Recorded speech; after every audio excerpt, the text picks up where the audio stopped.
आज अखिल भारतीय कांग्रेस के कमेटी के आह्वान पर आदरणीय राष्ट्रीय अध्यक्ष मल्लिकार्जुन खड़गे जी, हमारे प्रदेश के सम्मानित कांग्रेस पार्टी के अध्यक्ष विनय कुमार जी और हमारी जिला कांग्रेस की नवनियुक्त अध्यक्षा आदरणीय चंपा ठाकुर जी के आह्वान पर और दिशा निर्देश पर जोगिंदरनगर विधानसभा क्षेत्र के समस्त कांग्रेस कार्यकर्ताओं ने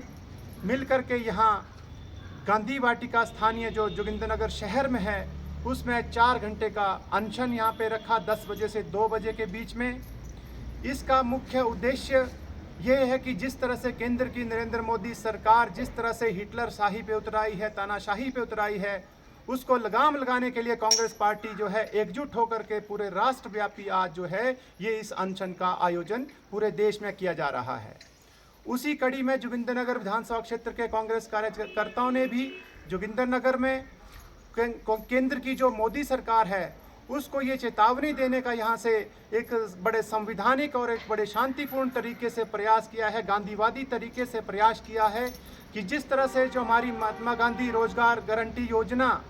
जो यूपीए सरकार तत्कालिक लेके आई थी, जिसमें ग्रामीण क्षेत्र में जो गरीब जो गुरबे लोग होते थे उनको रोजगार की गारंटी वो जो कानून था वो देता था। आज नरेंद्र मोदी जी चाहते हैं कि उस कानून को एक्ट से हटा करके उसको एक मिशन का नाम देना चाहते हैं। हालांकि उसमें वो 100 की जगह 125 दिन की बात कर रहे हैं। मैं नरेंद्र मोदी जी से ये स्पष्ट प्रश्न पूछना चाहता हूं, क्या 100 दिन का रोजगार तो आपको कम लग रहा है, लेकिन सिर्फ 25 दिन बढ़ा करके आपको लगता है कि क्या पूरे 365 दिन के लिए एक जो बेरोजगार व्यक्ति है उसका 365 दिनों में भूख नहीं लगती, सिर्फ 125 दिन ही भूख लगेगी क्या? दूसरा मैं पूछना चाहता हूं कि आप इसको जो रोजगार के गारंटी के एक्ट से बाहर निकाल करके जब मिशन बना रहे हैं तो उसमें क्या होगा कि जो कानूनी गारंटी थी जो सरकार को 100 दिन का रोजगार देना ही पड़ता था उसको मिशन के रूप में आप जब लेकर के आएंगे तो कहीं ना कहीं जो रोजगार है जो गारंटी है जो देना ही पड़ता था उससे भी सरकार अपना हाथ पीछे खींचने का यहाँ से जो है एक नाकामयाब प्रयास कर रही है। मैं कहना चाहता हूँ जो इस देश की नरेंद्र मोदी सरकार ने ये कानून जो लाने का प्रयास किया है, जिसको थोपने का प्रयास ये कर रही है और जो इससे जो एक सरकार का था कि उसको ये रोजगार देना ही पड़ेगा और 100 दिन के अंदर देना ही पड़ेगा, नहीं तो उसके उनको पैसे जो है देने पड़ते थे, उससे हाथ पीछे खींच करके और साथ में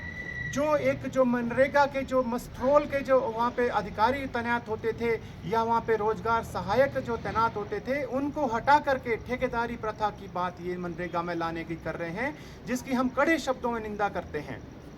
आज हम देश के अंदर देखते हैं बड़े बड़े उद्योगपतियों के, बड़े बड़े अडानियों अंबानियों के जो कर्जे सरकार माफ़ कर रही है, करोड़ों अरबों खरबों रुपए के लोन उनको दिए जा रहे हैं, 1 रुपए पे उनको जो है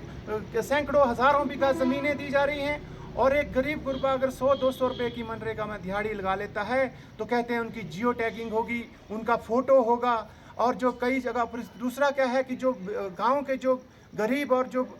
बुजुर्ग लोग भी वहाँ पे रोजगार के लिए काम के लिए जाते हैं तो कई बार क्या होता है वहाँ पे सर्वर नहीं चलता है, कई बार इंटरनेट नहीं चलता है। अगर वो वहाँ पे इतने दूर पहले काम पे जाएंगे वहाँ पे पता लगेगा जी आज आपकी हाजिरी नहीं लग रही है तो आप काम नहीं कर सकते हैं।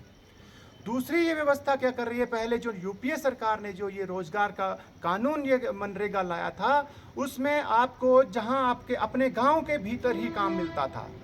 ये एक बड़ा इसमें जो है करारा प्रहार ये नरेंद्र मोदी सरकार करना चाहती है कि आप ये क्लेम नहीं कर सकते कि आपको अपने गांव में ही रोजगार चाहिए। आपको वो जो आपका ठेकेदार होगा वो किसी भी कहीं भी दूर चलने के लिए बोल सकता है कि फलां जगह आपकी हाजिरी लगेगी, फलां जगह में जाके आपने काम करना है। जो 100, 200, 300 रुपये की जो 250 रुपये की अगर दिहाड़ी कमाएगा वो इतने दूर जाने के लिए संसाधनों में किराया खर्च करेगा तो कैसे वो अपना गुजर बसर करेगा।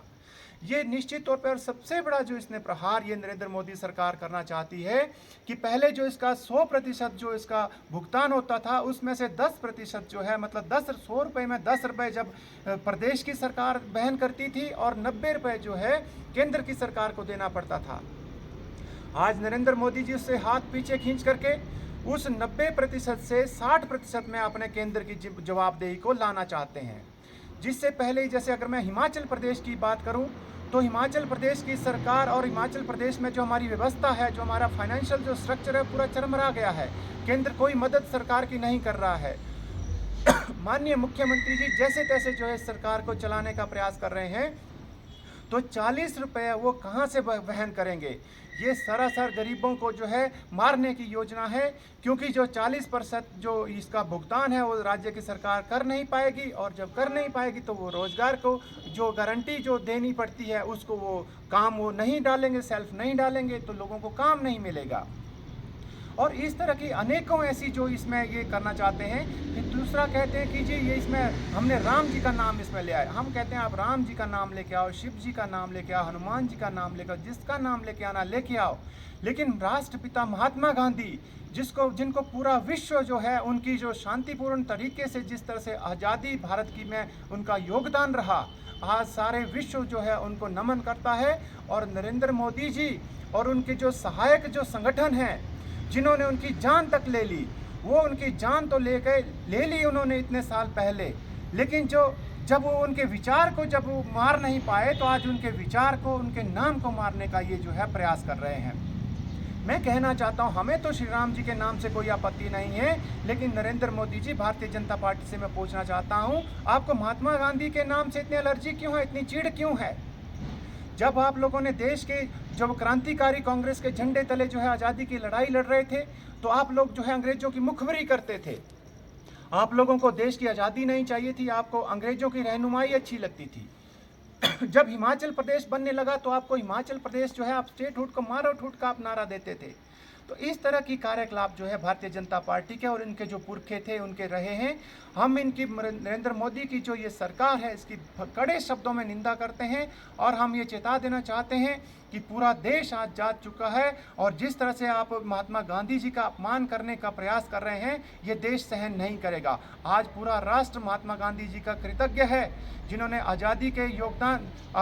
के आंदोलन में अपना भरपूर योगदान दिया और अपना जीवन तक न्यौछावर कर दिया। कितने उन्होंने जेल सही, यातनाएं सही, किस तरह से उन्होंने विभिन्न भाषाओं और विभिन्न जाति धर्मों में बटे हुए इस देश को एकजुट किया, और आज़ादी की लड़ाई में सबको एक सूत्र में प्रयोग करके आज ये आज़ादी हमें आज यहाँ पे नसीब हुई है। तो मैं एक बार पुनः